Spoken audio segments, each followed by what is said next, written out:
Welcome to special show. ఆయన వైసీపీలో fire brand అతను అధినేతను ఏమన్నా అన్నారంటే అగ్రెసివ్గా అందరి మీద ఎగిరిపడేవాళ్ళు. ఇవాళ పరిస్థితి చూస్తే మాత్రం ఆ ఫైర్ బ్రాండ్ కాస్త ఫ్లవర్లు పట్టుకొని తిరుగుతోంది. కారణం ఏదైనా సరే లేటు వయసులో ఘాటు ప్రేమలు అంటే ఇవాళ వార్తలు నిలుస్తున్నారు. నిజంగానే ఏం జరుగుతోంది? ముఖ్యంగా చూస్తే మాత్రం ఆయన పర్సనల్ లైఫ్లో కానివ్వండి, లేకపోతే పొలిటికల్ కెరీర్లో ఆయన ఎటువైపు పయనిస్తున్నారు అన్నది ప్రతి ఒక్కరికి ఒక ప్రశ్నార్థకంగా మిగిలిన పరిస్థితుల్లో ఇవాళ మనతో పాటు ఉన్నారు దువ్వాడ శ్రీనివాస్ గారు, అలాగే దివ్యల మాధురి గారు, ఇద్దరు మనతో పాటు స్టూడియోలో ఉన్నారు. Welcome to studios. 5 సంవత్సరాల పాటు అధికారంలో ఉన్నారు. అధికారం పోయిన తర్వాత ఇవాళ ప్రతిపక్ష పార్టీగా ఒక పాత్ర పోషించాల్సిన పరిస్థితుల్లో మీరు రీజన్ ఏదైనా సరే డిఫరెంట్ రీజన్స్తో ఇవాళ మీరు వార్తలు నిలుస్తున్నారు. ఎప్పుడైనా ఒకసారి ఎన్నిక తిరిగి చూసుకుంటే మీకు ఏమైనా అనిపిస్తుందా? రీజన్స్ ఏముంది, నా పొలిటికల్ జీవితం ఎప్పుడూ ఒకలాగానే ఉంటుంది. అపోజిషన్లో ఎలా ఉంటానో ప్రతిపక్షంలో అలాగే ఉంటాను, రూలింగ్లో అలాగే ఉంటాను. రూలింగ్లో ఉండేటప్పుడు చాలా అగ్రెసివ్గా మాట్లాడేవాడిని. అలానే ఇప్పుడు తగ్గింది ఏమీ లేదు. ఇప్పుడు కూడా గట్టిగా మాట్లాడుతున్నాను, ఇప్పుడు కౌంటర్ చేస్తున్నాను, ప్రజల గొంతై మాట్లాడుతున్నాను, ప్రజా సమస్యల పట్ల మాట్లాడుతున్నాను. అన్నీ గట్టిగానే ఉంటాయి. ఇందులో తేడా ఏముంది?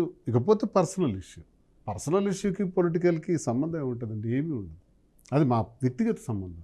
ఆ వ్యక్తిగత విషయాలన్నీ కూడా రహస్యంగా ఉంచకుండా క్లారిటీగా పబ్లిక్కి క్రిస్టల్ క్లియర్గా ప్రజా జీవితంలో ఉన్నాను కాబట్టి చెప్పి ప్రజల మన్ననలు కూడా పొందుతున్నాను. ప్రజలు ఇప్పుడు యాక్సెప్టెన్సీ కూడా వస్తుంది. నా పరిస్థితులన్నీ విన్న తర్వాత సరే వ్యక్తిగత జీవితంతో సంబంధం ఏముందని ప్రజలు ఇప్పుడిప్పుడే అర్థం చేసుకుంటున్నారు.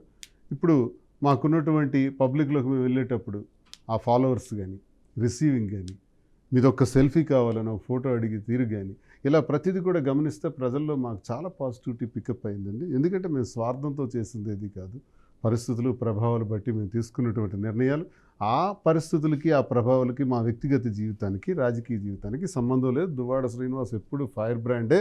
అది ఎవరైనా సరే విడిచిపెట్టేది లేదు. గట్టిగా అడుగుతాను. ఎస్.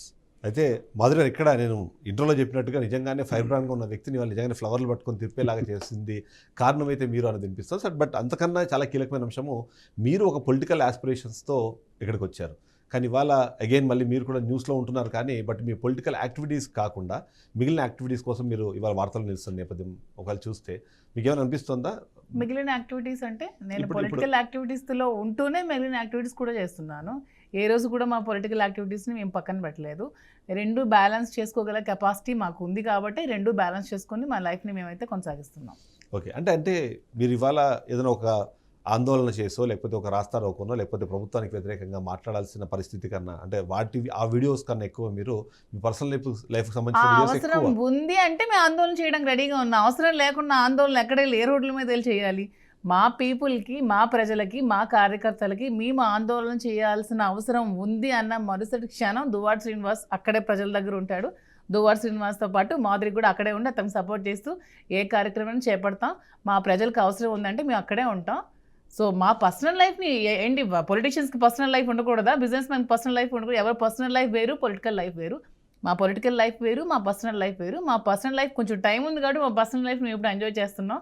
పొలిటికల్గా ఆ నీడ్ అక్కడ ఉంది అంటే ప్రజల దగ్గరే మేము ఉంటాం, ఏ కార్యక్రమం అయినా చేపడతాం. దానిలో ఏ డొక్క కూడా లేదు. అయితే శ్రీనివాస్ గారు, ఇవాళ జగన్మోహన్ రెడ్డి చాలా క్లియర్గా బయటకు వచ్చి చెప్తున్నారు, కనీసం సంవత్సర కాలం టైం ఇద్దాము అనుకుంటే 6 నెలల్లోనే ఎప్పుడూ లేనంత వ్యతిరేకతని ఇవాళ కూటమి ప్రభుత్వము తీసుకుంది. దాన్ని ప్రజల్లోకి తీసుకెళ్లాల్సిన అవసరాన్ని ఆయన గుర్తించినట్టుగా కనిపిస్తుంది. సో అలాంటి కార్యక్రమాలకు సంబంధించి మీ పార్టీలో ఉన్న మిగిలిన నాయకులు ఆయన చేయి వదులుతున్నారు. సరే మీరు పక్కనే ఉన్నారన్నారు కానీ బట్ మీ ప్రియారిటీ ఇవాళ మారింది అనేది ఒక విమర్శ వినిపిస్తుంది. ఏమంటారు మీరు? నో ఇప్పుడు జగన్మోహన్ రెడ్డి గారు తీసుకున్నటువంటి నిర్ణయం నిజంగా అనుకున్నాం. ఇలా కనీసం ఒక 6 months 1 year టైం ఇవ్వాలి. మరి వాళ్ళు సూపర్ 6 చెప్పి, అబద్ధాలు చెప్పి, మోసం చేసి అధికారంలోకి వచ్చారు కాబట్టి ఎలా అమలు చేస్తారో చూద్దాం అనుకున్నాం. కానీ వెంటనే మాకు ఇప్పుడు పనిది స్టార్ట్ అయింది. ఎందుకంటే ఫస్ట్ రౌడీయిజం, గూండాయిజం, కార్యకర్త లెవెల్లో హింస, చంపేయటం నడి రోడ్డు మీద. అధికారంలోకి రావటం అంటే చంపటమా? అధికారంలోకి రావటం అంటే ప్రతిపక్షానికి సంబంధించిన వ్యక్తులకి నరికేయటమా నడి రోడ్డు మీద? ఏంటి హింస అంటే? కొన్నాళ్ళు ఆగుదాం అనుకునే మాకు వెంటనే ఈ పరిస్థితులు రావటం వల్ల ఢిల్లీ వెళ్ళి చాలా తీవ్ర స్థాయిలో మా తాలూకా వాయిస్ వినిపించడం జరిగింది. మా అధ్యక్షులు జగన్మోహన్ రెడ్డి గారు, ఆయన ఆధ్వర్యంలో మేమందరం కూడా ఢిల్లీ వెళ్ళాం, గట్టిగా మాట్లాడాం. అక్కడి నుంచి జరిగిన కార్యక్రమం ఇప్పుడు అమ్మఒడి, రైతు భరోసా, చేయూత, జగనన్న విద్యా దీవెన, జగనన్న వసతి దీవెన, ఆరోగ్యశ్రీ, వైఎస్ఆర్ ఆరోగ్య ఆసరా, ఇలా ప్రభుత్వ పథకాలని జగనన్న నవరత్నాల్లో పెట్టి పాదయాత్రలో 3648 కిలోమీటర్ల పాదయాత్రలో ఏదైతే చూచారో అది చూసిందంతా కూడా అధికారంలోకి వచ్చిన తర్వాత అమలు చేసే విధానంలో ఒక్క రూపాయి కూడా లంచం లేకుండా ప్రభుత్వ పథకాలన్నీ ప్రతి గడపకి అందించే విధానంలో భాగంగా సచివాలయ వ్యవస్థ. గాంధీ గారి కళ్ళగన్నటువంటి సచివాలయ వ్యవస్థలో సచివాలయం, రైతు భరోసా కేంద్రం, ఆ ప్రక్కనే వెల్నెస్ సెంటర్, ఇవన్నీ పెట్టి ప్రజలకు ప్రభుత్వ పథకాలన్నీ అందుబాటులోకి తీసుకొచ్చి ఏ విషయం కోసమైనా సరే MRO office, MPDO office, collector ఆఫీసుల చుట్టూ ఎండనక వాననక తిరిగిన ప్రజలకు మీరు తిరగాల్సిన అవసరం లేదు, మీ ఇంటికే ప్రభుత్వ పథకాలు వస్తాయి వాలంటీర్ల ద్వారా అని చాటి చెప్పిన మొట్టమొదటి నాయకుడు. ఇంత అద్భుతంగా పరిపాలించినటువంటి జగన్మోహన్ రెడ్డి గారు రాష్ట్రంలో పరిశ్రమలు కూడా తేవాలంటే పరిశ్రమలు అడిగితే రారు, ఇన్ఫ్రాస్ట్రక్చర్ తయారు చేయాలని 4 సీపోర్ట్లు, అలాగే ఒక 10 ఫిషింగ్ హార్బర్లు, రాష్ట్ర స్వాతంత్రం వచ్చిన నుంచి ఇప్పటి వరకు చూసుకుంటే 6 సీపోర్ట్లు ఉంటే జగన్మోహన్ రెడ్డి గారు అధికారంలోకి వచ్చిన తర్వాత 4 సీపోర్ట్లు ఇచ్చారు.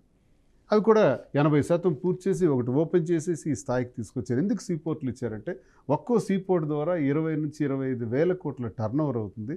సుమారు ఒక 30,000 మందికి ఉద్యోగాలు వస్తే 1,50,000 మంది వరకు 4 సీపోర్ట్లు ఉద్యోగ కల్పన చేయొచ్చు. కానీ మీరు అభివృద్ధి అంటున్నారు, కానీ కూటమి ప్రభుత్వం చెప్తుంది అది ఆర్థిక విధ్వంసము, అందువల్లనే మేము చేయాలనుకున్నాం చేయలేకపోతున్నాము. మేము వచ్చేటప్పుడు మేము అనుకున్న విషయానికి మేము అధికారంలోకి వచ్చిన తర్వాత మేము వెళ్ళి ఒక్కసారి ఆ పదవిలో కూర్చున్న తర్వాత జగన్మోహన్ రెడ్డి చేసిన ఆర్థిక విధ్వంసం 5 ఏళ్లను కాస్త 50 ఏళ్ళు వెనక్కి తీసుకెళ్లారు రాష్ట్రాన్ని, దానివల్లే ఈ సమస్యలన్నీ అన్నది ఒక కారణం చెప్పే ప్రయత్నం చేస్తున్నారు. 14 సంవత్సరాలు ముఖ్యమంత్రి, 40 సంవత్సరాలు ఇండస్ట్రీ, రాష్ట్రంలో 15 లక్షల కోట్ల అప్పు ఉందని చెప్పావు, ప్రజలకు మోసం చేశావు.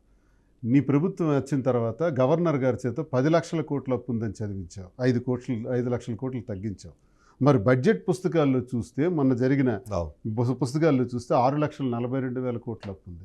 అంటే 9 లక్షల కోట్ల అప్పు అదనంగా చెప్పి ప్రజలకు మోసం చేశావు. ఈ మోసం చేయటం నీకు బాగా తెలుసు. 6,42,000 కోట్లు రాష్ట్ర విభజన తర్వాత ఉన్నటువంటి మిగిలిన అప్పు, 14 నుంచి 19 వరకు చంద్రబాబు నాయుడు చేయగా అప్పు, 19 నుంచి 24 వరకు జగన్మోహన్ రెడ్డి గారి ప్రభుత్వంలో జరిగిన అప్పు కలిపి 6,42,000 కోట్లు ఉండేటప్పుడు నీ సూపర్ 6 అమలు చేయగలమా లేదా అన్న కామన్ సెన్స్ మీకు లేదా? ఆ ఇంగితం అర్థం కాలేదా? అసెంబ్లీలోకి వచ్చి ఆ టీవీ చూస్తే భయం వేస్తుంది అంటారా? ఈ సూక్తి ముక్త వాళ్ళు చెప్పడానికి మిమ్మల్ని ప్రజలు గెలిపించిందని అడుగుతున్నారు. అన్నీ తెలుసు, ప్రజలకు మోసం చేసి కావాలనే మోసం చేసి అధికారంలోకి మీరు వచ్చారు. తప్పుదోవలో తప్పకుండా ప్రజలు తెలుసుకున్నారు, తీవ్ర పరిణామాలు ఎదుర్కోక తప్పదు ఇప్పుడు.